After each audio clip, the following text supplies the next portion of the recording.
কোরআন মুআফিক নবী মুহাম্মদুর রাসূলুল্লাহ সাল্লাল্লাহু আলাইহি ওয়াসাল্লামের সুন্নাহ মুআফিক যখন তোমার জীবনটি পরিচালিত হবে তখন পূর্ণাঙ্গ অধিকার পাইবা।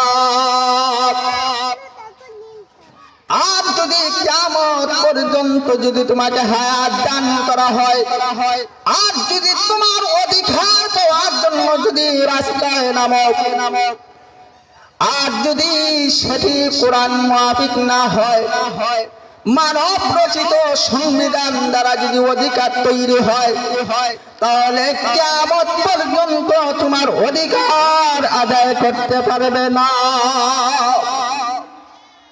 ওই জন্যই রাসূল করিম সাল্লাল্লাহু আলাইহি ওয়াসাল্লাম আইয়ামে জাহিলিয়াতের যুগের মানুষ ওরা তাদের মন গড়া সংবিধান দ্বারা পরিচালিত হতো। ওই জন্য মানুষের মধ্যে কোনো মানুষত্ব ছিল না।